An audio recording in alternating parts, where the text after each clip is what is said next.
Helene Orange will now introduce our honored and knowledgeable speakers today. Helene. Again, good morning. The topic for today's program, Envisioning a Truly Inclusive Jewish Community, is an important way to start our new organizational year as well as our Jewish New Year.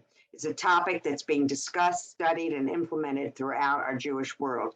Just last night on the Zoom board meeting for Women of Reform Judaism, the program included a presentation on personal biases and acceptance of all.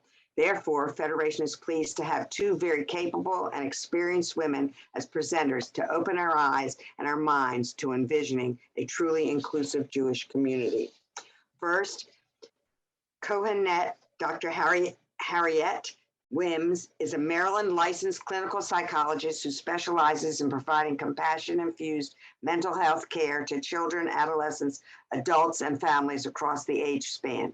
Dr. Wimms is a prayer leader in both the Kohenet community and Hinenu, the Baltimore Jewish Stebel, and is the inaugural Jews of Engagement Fellow. That's a toughie to say, but she is the first to work with the Associated on Jews of Engagement. A rising Schusterman Fellow, Dr. Wimms is also the founder and executive director of the Jews of Color Mishpacha Project, as well as the organization's signature Shabbaton. I assume that's leading the Shabbos services. So we're thrilled to have her, as well as to have Tracie Decker, who is a senior partner with Joyous Justice and with the co-creator and co-host with April Baskin of the podcast Jews Talk Racial Justice with April and Tracie. And they're quite a team when you get a chance. A native Baltimorean, Tracie serves as the chair of the Baltimore Hebrew BHC Justice, which is Baltimore Hebrew Congregation's Social Justice Committee, and co-chair of the Baltimore Leadership Council of Jews United for Justice. Previously, she was the deputy director of the Jewish Museum of Maryland. Tracie's an experienced educator and facilitator who convenes difficult and essential conversations in the Jewish community and beyond. I leave it up to you all to hear a most intriguing and informative presentation. Thank you both. Thank you so much, Helene.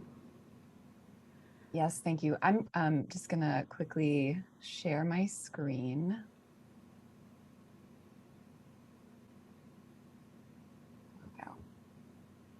Okay, and I think our first slides are actually what Helene just did, so maybe we can just skip over those, Harriette. That sounds good. I just want to make something a little bit clearer, that I am the inaugural Jews of Color Engagement Fellow. Okay, sorry. The associate. No, it's absolutely fine, Helene. And I am so excited to be here with you today. So, I guess it helps when you actually select what you want to move. Okay, so this is not going to be a strict lecture, y'all. So we're going to include you a little bit. So I'm going to open the chat on my end so that I can see what you put in there. Please use the chat function well, your name is associated with you if you want to share your pronouns or any nicknames. And if you could take a moment and think about what the word inclusive means and share a very brief, like 1, 2, 3 word definition of inclusive. And if you share it in the chat, we will be watching and we'll talk about that a little bit.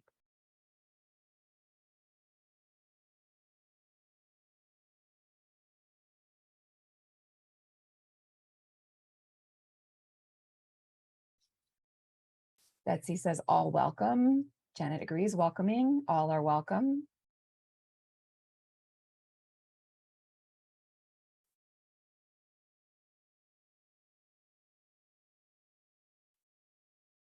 Acceptance.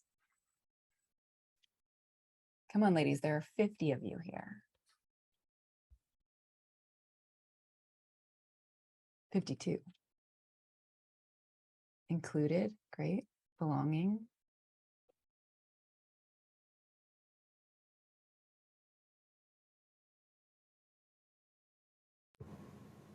Being able to show up as all of myself into a space and that others can too. everyone, not just some. Welcoming without judgment. Not excluding anyone. And all encompassing. Cool. All right, I'm gonna shift gears a bit. And now that we've thought a little bit about what inclusive means, I want you to rate your Jewish community or communities, because we are all members of many. How inclusive are we?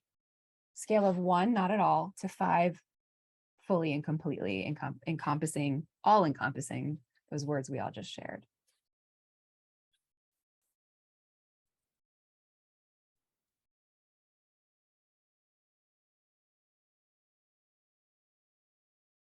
Looks like there's some consensus among you, kind of in the middle.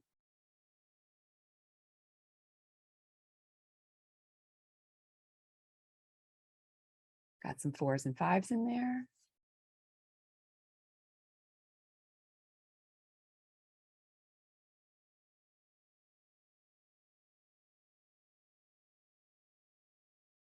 CC recognizing that we all have biases. Sylvia is making a difference between intent and impact. So that's interesting. A 5 on intent, but 3 actual.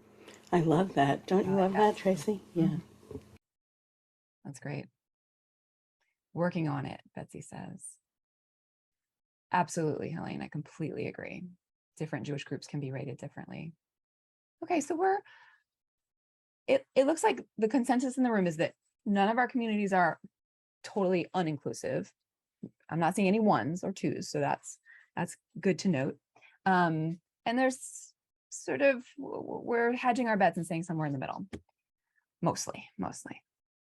Okay, so now I'm gonna, this is a slightly different word,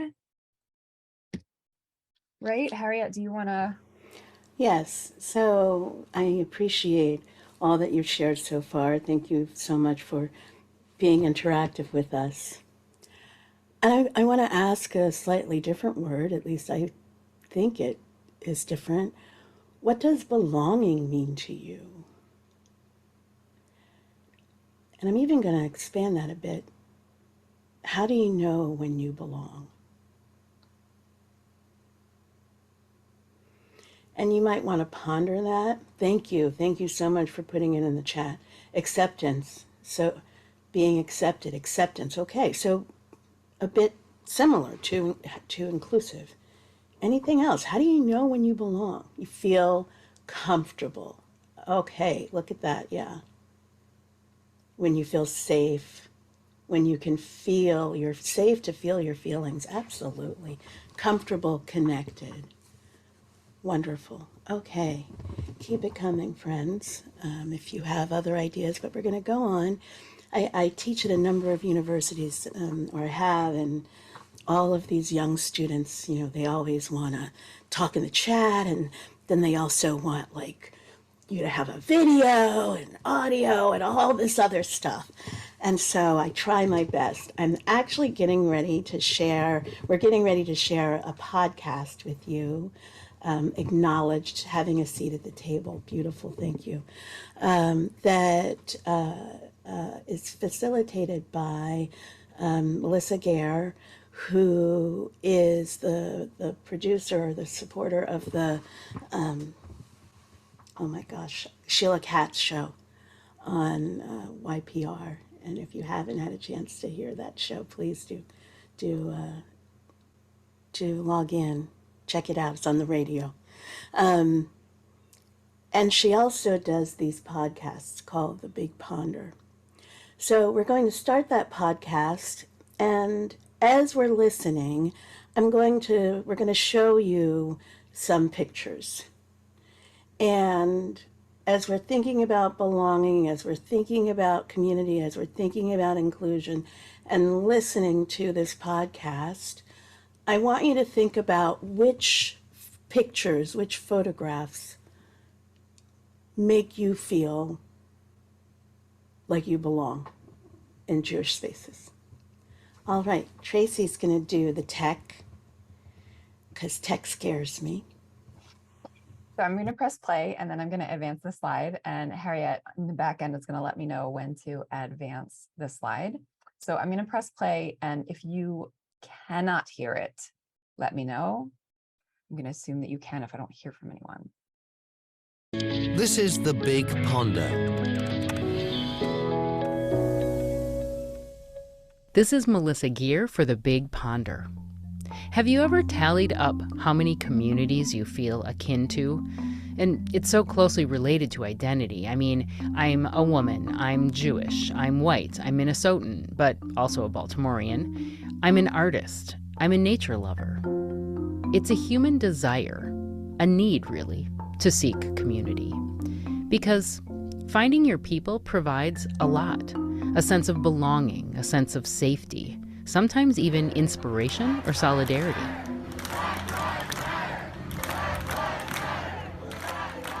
Community might develop from sharing a space like a neighborhood or a university, or it can spring from a shared identity or shared beliefs like a religion or a political party. But what does it feel like when, for whatever reason, your sense of community goes awry, and your community turns its back on you, or you turn away from your community? In a few minutes, we'll hear why some young ultra-Orthodox Jews fled their tight-knit communities, only to come together on another side of the world in Dresden, Germany, united by a common bond. But first, what happens? What does it feel like when your community turns its back on you? I'm sure that that security guard was doing their job, which was to protect a holy place. But what was communicated in that action was, I'm not part of that holiness. That's Dr. Harriette Wimms, describing what it felt like when her presence was questioned upon entering a synagogue where she was a member. She's Black, and she's a psychologist, a professor, and an organizing member of a growing community of Jews of color in Baltimore, Maryland. Jews of color have always existed, but across the U.S., there's a growing awareness of the community and their experiences. A recent survey called Beyond the Count shows that about 15% of American Jews identify as Jews of color. And even though they feel a strong sense of belonging within Jewish communities, there's an astonishing 80% who have suffered racist comments, actions, and discrimination in Jewish settings, especially in houses of worship. Things like being mistaken for cleaning staff or caregivers, or the constant burden of being questioned about their presence, just to name a few. But why is it happening?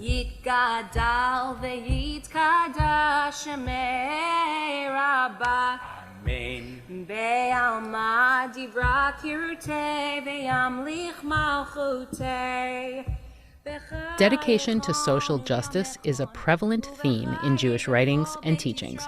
In fact, the command to welcome the stranger appears 36 times in the Hebrew Bible.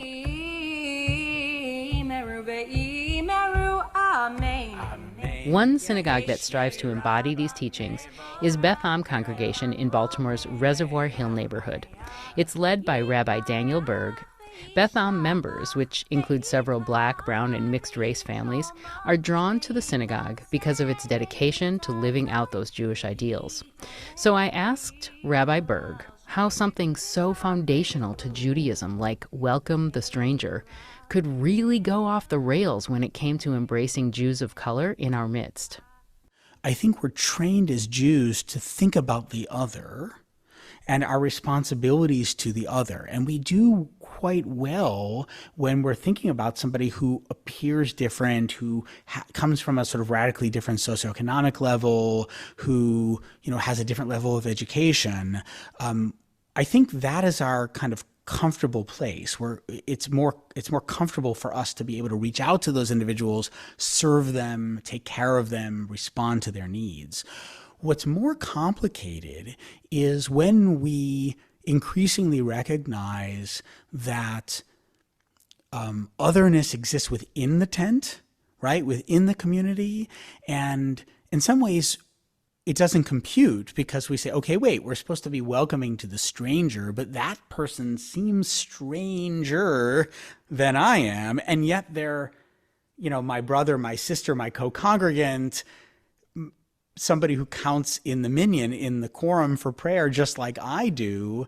And that is, I think, the disconnect that we see sometimes that was exposed in that study, right? People who are Black Jews and then get interrogated by white co-congregants asking, when did you convert to Judaism? Or can I help you find the page in the prayer book, assuming that they know less just because they're people of color, right? And so like, what's the kind of paradigm? What are the sources and the framework that we need to begin to look at to say, right, we're not talking about the stranger here. What we're actually talking about is diversity within the Jewish family. And how do we relate to each other as individuals with different perspectives, backgrounds, and also races, genders, sexual orientations, but as fellow Jews? And that's hard because our strengths are our weaknesses, as is the case, I think, for all people in this world, right? So when your strength is tight-knit community, you do really well of taking care of that community. But by definition, that means that certain people are excluded from that community. And how do we sort of recalibrate to being more inclusive of those already within our ranks? And that's not easy. Whenever someone says to me that I look Israeli, I just joke that, the African side of me and the European Ashkenazi Jewish side unlocked the Semite from Mount Sinai, That's Justin Fair. He's a Beth Am member. His father is Black and his mother is white and Jewish. His parents made sure Justin and his brothers were steeped in both cultures and raised them as Jews. Now, Justin is often called upon to be a young voice for the growing Jews of color community. He feels hopeful. It's talked about openly in services. It means a lot to me because for so long I would grow up and feel like I was the only person there who felt othered. And I think congregations, when they say all are welcome here, that means they should recognize that they've got people in their own midst who may not be coming up and speaking up because they may not feel welcomed. For me, being a Jew of color has meant, one, adopting that term. Not everybody likes that term. I like the term. But it's recognizing that, I can use this to grow and to be seen. We have a responsibility. That's what we're being taught. There's a couple, an older couple, who attend services regularly. Back when I was attending Saturday morning services pre-pandemic, they used to always dress up to the nines. Older Black couple, very stately, but they're also really friendly, wonderful, warm. And for me, it was seeing them regularly was my invitation to be reminded that oh yeah, these folks exist. I don't have to start a new thing. I just have to add to it. Community is, I think, the story of our lives. And what's interesting is that we, of course, influence our community, but our community reflects back to us who we are. It's our self-concept. So it's incredibly important to me because it is who I am, who I have been in the past, and I think most importantly, who I hope to be in the future. That's Dr. Harriette Wimms again. When she was 6 years old, she declared to her devout church-going mother that she didn't believe in organized religion, so was no longer interested in attending church. It didn't go over well. Even at that young age, Harriette was curious and determined to educate herself and to appease her mother, who wanted her daughter to embrace the teachings and discipline of religion. As she grew up, Harriette explored a wide array of religions, and then a friend invited her to attend a Jewish service. And I walked into that service, and the Hazan, the prayer leader, was singing. And in Hebrew, of course, I didn't understand a single word. but it felt familiar. I felt at home. And I started going every Friday night. And then I talked to this rabbi about conversion. I did my due diligence. I went around to a bunch of other synagogues just to see, and came back and said, this is the one. Then so happened that I became a Kohenet in training, which is a Hebrew priestess. And the Kohenet Training Institute focuses on supporting feminist Judaism that is earth-based, that is collective, that is focused on social justice. And through that training program, I connected with my current rabbi, Ariana Katz, and Hinenu, or Baltimore Justice Stiebel.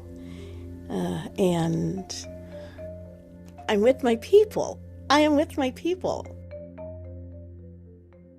Feeling so connected. Thank you, Tracie. Yeah. Go to the next slide, please. We are thankfully a little bit ahead of schedule. Can you believe that? That never happens for me. With regard to, thanks, Tracie. With regard to these talks. So I wonder, are there any feelings, anything that's come up for anyone that you'd like to share? Just one or two people, if you can unmute. Yes, Cece, please. I was intently listening, and except I already forgot his name. How about that? But the rabbi of Beth Am, Rabbi Berg. Rabbi Berg, when he said it was complicated, immediately in my heart, I felt like, but no, this is not complicated. But then stepping out of myself, I said, yes, in society, we have so much baggage. To me, that's what it becomes complicated. Maybe not inside, but on the outside, yes.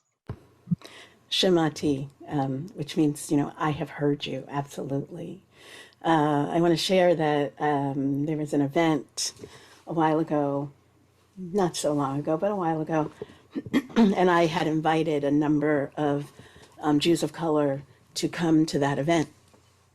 And one of my dear friends, Sean Johnson, pulls up to the event and asks a question about, directions, where are we supposed to go there, so on and so forth.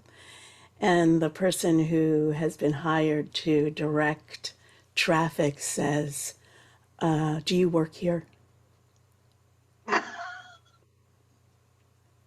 Right? Mm-hmm.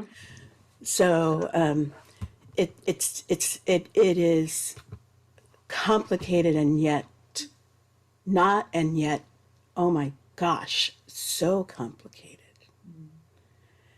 And how do we change community, the whole community, Cece? Yeah. And I think that biases, perceptions, assumptions go so far to that and beyond. I was working in my temple yesterday cleaning silver, and I had my apron and everything on. And almost everybody that came in who didn't know me said, oh, are you're new in the housekeeping staff, right? And so, but they're just, assumptions. And instead of just saying hi, and extending a hand and who are you or something like that. It was funny. Absolutely. Janet. Hi. A story came to mind similar to some that you have said, that I had a friend who she and her husband had moved to Baltimore, and they were, she was white and he was Black, and they were both Jews, and they wanted to check out different synagogues, decide where they wanted to join. And they told me a story of coming to the synagogue, but they didn't have comments, but nobody nobody came up to them. Nobody even welcomed them. So not only were they, you know, maybe they quote unquote look different, and maybe someone would have approached them and said, welcome, are you new to our synagogue? But the synagogue didn't even, no one even looked at them and said, I don't recognize them, period, forgetting the you know, the color difference. And it just, it was sad. And you know, the word complicated, I hear you, Cece, I hear that. I think that complicated goes back into how we were all raised, and you know, it's inside, it's just like what we know, and we want to change that. But it just was, it made me sad that as a congregation, as an organization, this place did not even look to welcome people they may not recognize. So it wouldn't have been bad, I believe, if someone, I think it would have been nice if someone had come up to them and said, are you new here? You know, or did you just join or something? Would that, I don't think, would you think that would be offensive? I mean, I'm asking also, you know, there's two sides to it, welcoming someone and recognizes that they've never seen them here before. That's not a bad thing, right? So, okay. I think it's better to be approached than to be ignored. Yeah. Yeah, and sure, absolutely. Lisa is next, and then I'll come to you, Marcia, and then we're going to move on to the next. I love that. Are you new here? And it can be feast or famine. When I was going around to other shuls, I remember getting out of my car, and there were people running toward me to welcome me. And I was like, I can't do this. I was so uncomfortable, and so figuring out how to be authentically yourself and consider people. Yes, Lisa. What about just hello? I mean, that, you know, that's to me, the easiest, the most welcoming, the least offensive. And of course, said with a smile. That's all that's needed. The rest will just open up. That is so beautiful that it's making me cry and giggle at the same time. The simplicity of it, and oh my gosh, the elegance. Beautiful, Lisa. Thank you so much. And we're going to end with Marcia. Is it Marcia or Marcia? Marcia. Marcia. Yes. Well, it's a little story. You know, I taught in Baltimore City, you know, in a middle school, and this one beautiful woman of color was a substitute. And one day she walks in my classroom and she said, "You're the person I want to talk to." I said, okay. I never really said much to her. I said hi and whatever in work, but that's about it. She said, the next statement was, "I want to be Jewish." You know, and this was, by the way, this was 35 years ago, at least. And my first answer was, why? And she says, "I always want to be Jewish since I was 12. And she said, "I just identify with it." And she never went to, she just was a person that identified with a lot of different people. And I put her in contact. We've been friends to this day. She's still practicing Jew in California. I think that the acceptance of who she is very important in her life, but she also accepts herself big time and who she is and what she's willing to do that. I admire her greatly. Marcia, I'd love to be in touch with her if I'm not already. I'll be glad to give you the information. Wonderful. And I love it. One of the most healing things that Rabbi Wexler in Baltimore once said to me was, and it is what we know, that every soul was at Mount Sinai, was at the base of Mount Sinai. And even though I was able to come to Judaism much later in my life, perhaps I love the thought that my soul is there. Tracie.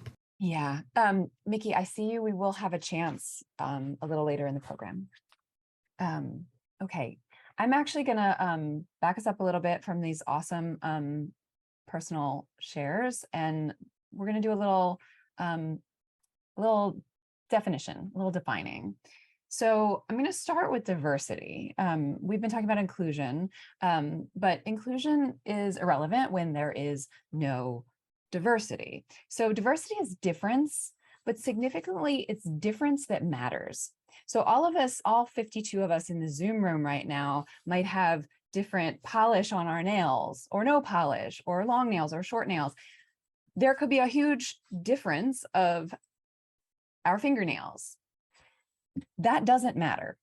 That is not diversity, right? So diversity is specifically difference that matters. And diversity alone is not enough for a healthy community. Inclusion is required. And I also want to note, since we are here in Baltimore, that context matters when we're talking about diversity. And we're not just talking about race, right? We're talking about gender and gender expression. We're talking about ability and disability, sexual orientation, age, socioeconomic status, et cetera, et cetera, et cetera. And those things matter differently in different contexts. For instance, there's one piece of diversity that matters a great deal, it seems, to the Baltimore Jewish community that doesn't matter outside of our Baltimore Jewish community, which is, where'd you go to high school? Right? So I just want to name, like, this, we have been talking about race, but the concepts we are talking about are much, much bigger than race and how folks are racialized. So inclusion. We talked about this a little, and you all named what it means to you. Inclusion is diversity that is fully valued and fully engaged, right? That's not dismissed as working here or a part of the janitorial staff. It's not dismissed as not being worthy of offering their opinion because they are women, right? That is, inclusion is being able to be fully engaged even in your diversity or your difference. That makes a difference. So two other words that we have not talked about today, but that I think are important to our broader conversation, are equality and equity. Equality is when things are even, equal. The word is inside the root word is inside the word. So this illustration from the giving tree is an example of that. So both of these kids have the same height ladder, but one kid has access to apples. Oops, I don't know how I did that. And the other kid does not have access to apples. So a more equitable distribution would be to give the kid on the right, on the side where from which the tree leans away, a taller ladder. So we were taught that fairness and equality are the same thing. We were taught that those two words are sort of interchangeable. Equality is fairness, that everybody gets treated equally, and that's fair. But in the face of past inequality, centuries of it, equity is actually more fair, because it is not just the same, but actually takes into account the starting position. So for instance, if we were, in the same way that when we're talking about medicine, right? Like the dosage that I need is not the same dosage that my 10-year-old daughter needs. That's obvious. So when we're talking about equity, it's that same sort of adjustment based on where someone starts. Harriette, you wanted to share an analogy on this point. Was that the story that I wanted to tell? Rabbi Isaiah and the invitation to the party? Oh, absolutely. Absolutely. So I was on, Rabbi Isaiah Rothstein works for JFNA and has started a Jewish equity, diversity, and inclusion work group. And I was at one of the meetings recently, and the difference between equality and equity, and this was this really spoke to me. He said, equality is you're having a party and you're putting out, the plates of food, and everybody gets exactly the same dishes. But I'm a vegetarian. And he said, equity is each person gets to choose what they want to have on their plate.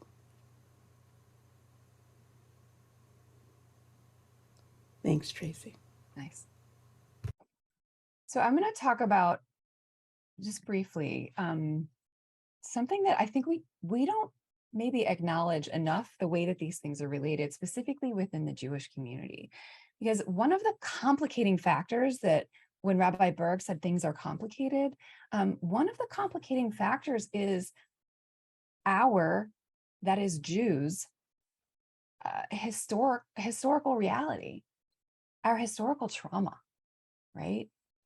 Anti-Semitism for centuries, for generations, has made our communities more insular and more distrustful of outsiders, because we had to be to survive. It was a smart strategy at the time. And it was a coping mechanism. The thing is, trauma teaches us how to survive in that acute moment of danger. And when we apply those same coping mechanisms, when we aren't in an acute moment of danger, it doesn't always serve us. So I think I believe that as we, as Jews, as humans, become more aware of some of the patterns that we may have inherited from those acute moments of danger, we can be more strategic about using those coping mechanisms. We can also begin to disentangle what was coping mechanisms and what is inherently Jewish, right? Just because we inherited from our Jewish ancestors or predecessors doesn't mean it is inherently Jewish, right? So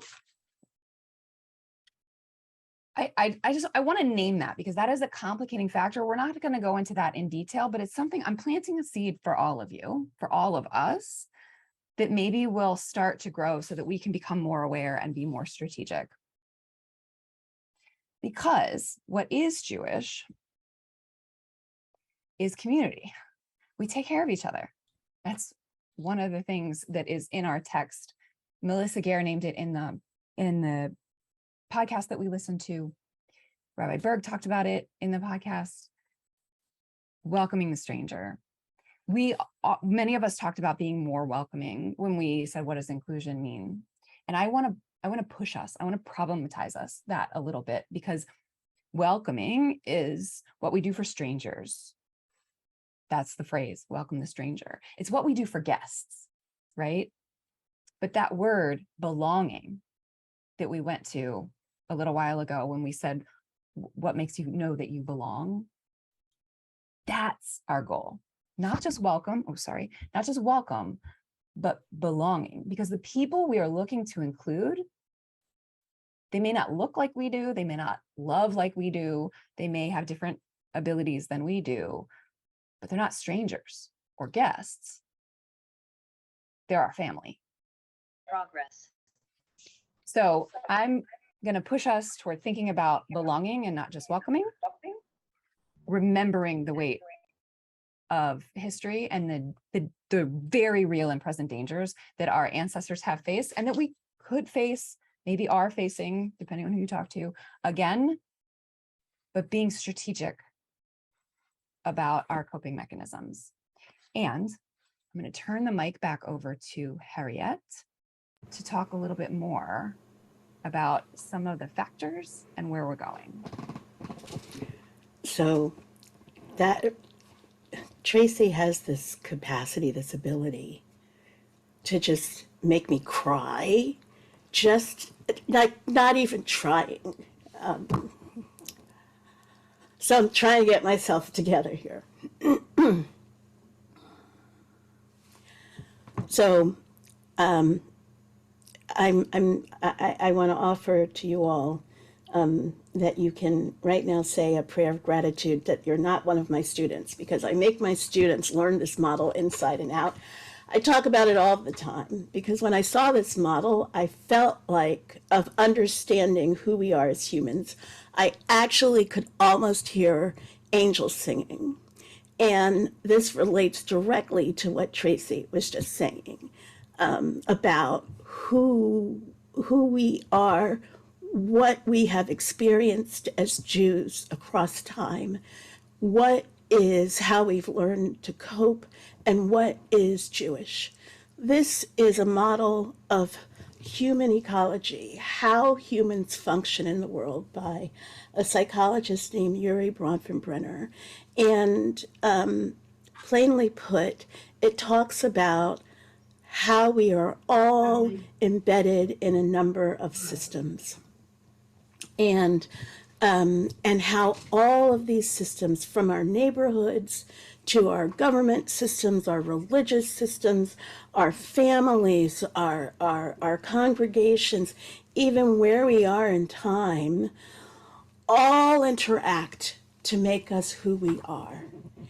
And when I think about that, I think it is truly a miracle that any two people can even communicate, let alone love. Like I'm looking at Tracie right now, let alone become family, right? We are all so very different.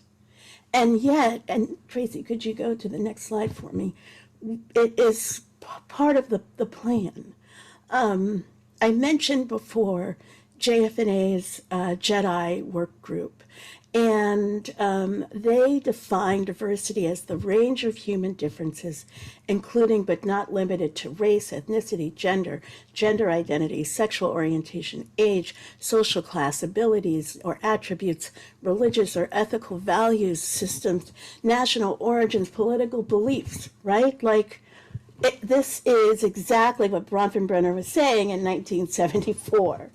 And this is what the JEDI, the Jewish Equity, Diversity, and Inclusion, and oh, thank goodness, Tracie just put it in the chat.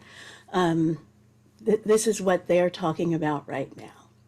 Okay, let's go to the next slide, please. I can't give any talk in our communities without going back to our to what our sages said, going to Torah and exploring what our I'm going to stop share and reshare. Something happened. Sure, and exploring what our Jewish values are. So in a moment, we're gonna move forward and look at some of the text. There we go. It did not want to advance the slide for some reason. Maybe it's gotten emotional too. Also, just very quickly, the JFNA's Jewish Equity, Diversity, and Inclusion program has also identified these pillars of identity. Many of them I just shared with you. But what I love is the 11th one is all the things that we may miss, right? All of those individual identities. I love to bake challah. Tracie loves to bake challah. That's not on this list. Other people love to get Rosendorf on Friday afternoons. That's not here. Go ahead. Let's go to the next slide. So, why inclusion matters? Because we are all made, all of us made, in the image of the divine, B'Tselem Elohim. And so Torah tells us that we are, all people are made in the image of the divine. And I don't know about you all, but as I'm getting older, you know, gravity is having an impact on me. my hair is getting a little thin, so I'm doing the comb over that my dad used to do. There's extra roundness in lots of places. And oh my gosh, I'm divine. All of you are, in all of your differentness. And true inclusion is built on this foundation. Next slide, please, Tracie. Human diversity even was God's plan. So if we look at Mishnah Sanhedrin, which is a text that tries to figure out how we can live together, the laws and the rules of society, it was for this reason that human was first created as one person, Adam. One day, maybe you'll have us come back to talk about gender and all sorts of things. We can have a conversation about that. To teach you that anyone who destroys a life is considered by Scripture to have destroyed the entire world. Yet get this, anyone who saves a life is as if they saved an entire world. And I truly believe that when I was introduced to Judaism, my life was saved, because it has bolstered me through so much. And also to express the grandeur of the Holy One. For human strikes many coins from the same die, and all the coins are alike. But the ruler, the sovereign of sovereigns, the Holy One, strikes every human from the die of the first human, and yet no person is quite like their friend. Therefore, every person must say, "For my sake the world was created." In our diversity, for our diversity, we are all different, and the world was created for us. Next slide, please. Also, we've just reviewed, love your fellow as yourself, right? You shall not take vengeance or bear grudge against your people. Love your fellow as yourself. V'ahavta, v'ahavta, right? We must love our fellow as ourself. When I share this, one thing that a lot of people say to me is, well, what if you don't love yourself? And Tracie, that's another talk. That's something else to explore, right? How do we manifest the care in self so that we can truly love ourselves and love others? And this was from a source sheet from Rabbi, oh my gosh, I cannot believe that I've just forgotten her name, but that's what happens. So it'll come back to me in like 35 seconds or when I'm in the shower. But prepared by Amud, the Jews of Color Torah Academy. Next one, please. And to love the stranger, because we too were once strangers in Egypt. And I want to refer back to that.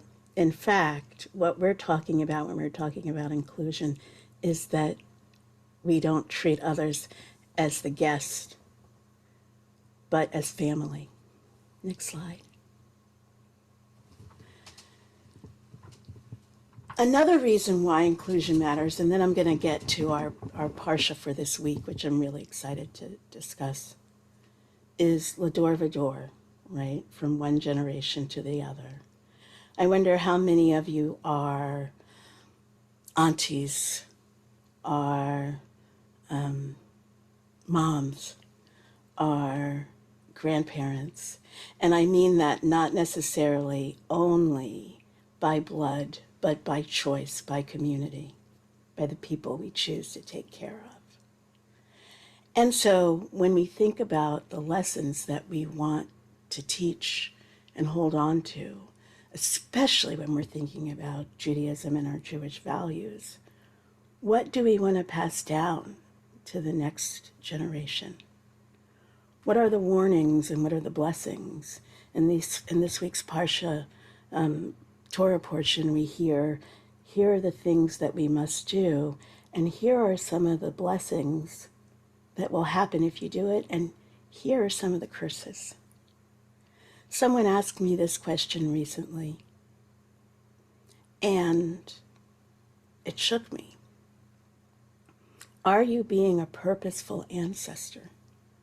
What kind of ancestor do you want to be? 3 or 4 generations from now, perhaps they'll find this Zoom somewhere in a vault, and they'll say, oh, our ancestors were talking about thus and such. So that each day, perhaps consider, what kind of ancestor do I want to be? How can I make the tent of belonging larger? And how do I find practices that allow me to see divinity in all beings? Let's go to the next slide. So, why equity and inclusion matter? Again, this is one of my favorite sayings. Equal rights for others does not mean fewer rights for us. Because it's not pie. It's not pie. It is a renewable, equal rights is a renewable resource. In this parsha, we are told that we are to give the first fruits, 10% of the first fruits, to those who are different from us, to those who may be invisible to the larger society. For example, widows, specifically widows are identified in Torah. That we are called to be aware of our abundance, says Rabbi Diana Kohler-Esses, who was the first Sephardic female rabbi, the first one to be, ordained as a rabbi who was a Sephardic Jewish woman. And that, this idea that we have to figure out, again, from that renewable resource, how do we give to others? And then how do we support equity? And I wrote up a little something. So as we approach the Hagim, we think about on Yom Kippur that we confess the failings, the places where we've missed the mark. And Tracie, I think there's a slide for this, I believe. Yeah, okay. And yet we do that collectively. We as a community say that we have failed, and as a mechanism toward healing, toward Tikkun Olam, we confess communally. Amy Edmonds, in discussing fearlessness to make change happen, discusses the importance of psychological safety, which is exactly what Tracie was to which she was referring. Accountability, shared norms, advocacy all provide a sense of psychological safety and also promote change. How do we address others as if they are family? God loves diversity, made us purposely different from each other, and that all of us were also made in the image of divinity. The world was made for us, and yet it is a mitzvah to commit acts of social justice, inclusion, and diversity, not only for those whose identities may be like us, but also for those who are different from us. This is the work of social justice. Our liberation is tied up together. So, some gentle guidance. Someone said earlier, check your assumptions, right? You may have an automatic feeling. My mom used to say to me, Harriette, probably because I was, this kid with ADHD, I want you to say something inside your head 3 times before you say it out loud. She didn't realize how quickly I could talk to myself inside my head. But I do often, before I let something come out of my mouth, I think about it. I think about my intention. And also, if I have caused harm, I attempt to address it and heal it. A couple of things. Remember, look to the scriptures. The convert is holy in Judaism. Not every stranger is a convert. Not every Jew of color is a convert. We do not need to authenticate others. In other words, don't ask people how they became Jewish. That is one of the most painful experiences, and I have it over and over and over and over again. It's none of anybody's business, although I'm happy to share with you all. Tracie, do you want to share some of the others? Yeah. So these last two are actually, we were talking earlier when Lisa said, how about start with hello? Here's another idea. If you're standing around, assuming we're back in person, if you're standing around the oneg table, y'all just heard the same service. Talk about the Chazan's voice, or talk about the sermon that you heard, or say, these are my favorite cookies, you should try one, or don't go with those cookies, they're always underbaked. Whatever it is, like if we talk about things that we both are experiencing, rather than something very specific about the other person's identity, it's a thing that we can do with anyone who we haven't met before. And now all of you are here because you're a part of the Federation of Jewish Women's Organizations of Maryland. So that means you are affiliated with an organization. And so for your gentle guidance for your org, even if you are not a decision maker in what the marketing looks like, look for and insist that there is representation in your marketing, whatever that means. Like we said before, this is more than just race. I think, Harriette, is there? Oh, yes. Mm-hmm. So I'm going to end with Elenu. It is upon us.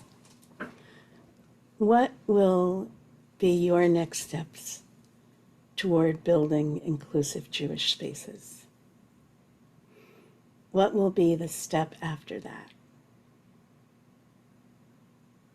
How can we work together to create ecological equity and inclusion? And, while I'm thinking about human ecology in that, I'm most certainly also thinking about literally the world and how we can save it. You can unmute and say what you are committed to. You also, of course, don't have to do that. You can write it in the chat. You can even email us and share with us some of your thoughts. It is upon us, however, to do something, right? That's how we end services. When Elena comes on, you gather your purse and all of that. But the other thing is, it's telling us, before you leave, remember to take what you have heard and felt and learned during these holy gatherings and bring it to life in your day-to-day.